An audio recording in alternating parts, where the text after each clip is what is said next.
ಲೇ ಸೋನು ಶೆಟ್ಟಿ, ಈ ಚಪ್ಲಿ ಇದೆ ಅಲ್ವಾ, ಈ ಚಪ್ಲಿ ಕಿತ್ತೋದಂಗ್ ರಪ್ಪ ರಪ್ಪ ರಪ್ಪ ರಪ್ಪ ಅಂತ ನಿನಗ್ ಹಾಕಿದ್ರೆ ಮೈ ಮೇಲಿರುವಂತ 2 ಪಾರ್ಟ್ಸ್ ಕೂಡ ಕೆಳಗೆ ಉದ್ರೋಗ್ಬಿಡ್ಬೇಕು. ತಿಕ್ಕಕ್ಕೆ ನ್ಯಾಯವಾಗಿ ಬಟ್ಟೆ ಹಾಕೋ ಯೋಗ್ಯತೆ ಇಲ್ಲ, ಮೈ ಮುಚ್ಕೊಳ್ಳೋಂತ ಯೋಗ್ಯತೆ ಇಲ್ಲ, ಧರಿತೆ ಇಲ್ಲ, ಮೈ ತುಂಬಾ ಬಟ್ಟೆ ಹಾಕೋ ಯೋಗ್ಯತೆ ಇಲ್ಲ. ನಮ್ಮ ಹಿಂದೂ ಸಂಪ್ರದಾಯವನ್ನ, ಹಿಂದೂ ಸಂಸ್ಕಾರವನ್ನ ಮೈ ತುಂಬಾ ಬಟ್ಟೆ ಹಾಕೊಂಡು ನಿಯತ್ತಾಗಿ ಫಾಲೋ ಮಾಡಿ ಹೆಣ್ಣು ಮಕ್ಕಳ ಬಗ್ಗೆ ಮಾತಾಡ್ತೀಯ ನೀನು.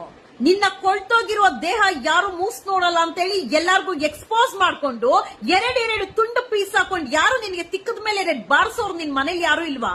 ಕೇಳೋರು ಮಾಡೋರು ಯಾರು ಇಲ್ವೇನೆ? ಕುತ್ಕೊಂಡು ಎಲ್ಲಾರ ಬಗ್ಗೆ ವಿಡಿಯೋ ಮಾಡ್ಕೊಂಡು ಎಲ್ಲಾರ್ಗು ಎಕ್ಸ್ಪೋಸ್ ಮಾಡ್ಕೊಂಡು ಹೆಣ್ಣು ಮಕ್ಕಳ ಮೇಲೆ ಅತ್ಯಾಚಾರ ಆಗುತ್ತೆ ಅಂದ್ರೆ ನಿನ್ನಂತ ಹೆಂಗಸರು ಈ ತರ ಎಕ್ಸ್ಪೋಸ್ ಮಾಡ್ಕೊಂಡು ಬಟ್ಟೆ ಒಳಗೆ ಇರುವಂತ ದೇಹನ ಬಟ್ಟೆ ಹೊರಗಡೆ ತೆಗೆದು ತೋರಿಸ್ಕೊಂಡು ಎಲ್ಲಾರ್ಗು ಪ್ರಚಾರ ಗಿಟ್ಟಿಸ್ಕೊಂಡಿದ್ರೆ ಕಾಮದ ಆಟಕ್ಕೆ ನಿನ್ನ ಮೇಲೆ ತೋರ್ಸಕ್ ಆಗ್ದಿರಾ ಬಡ ವಿದ್ಯಾರ್ಥಿಗಳ ಮೇಲೆ ತೋರಿಸ್ಕೊಂಡು ಅತ್ಯಾಚಾರ ಮಾಡಿ ಬಿಸಾಕ್ತಾ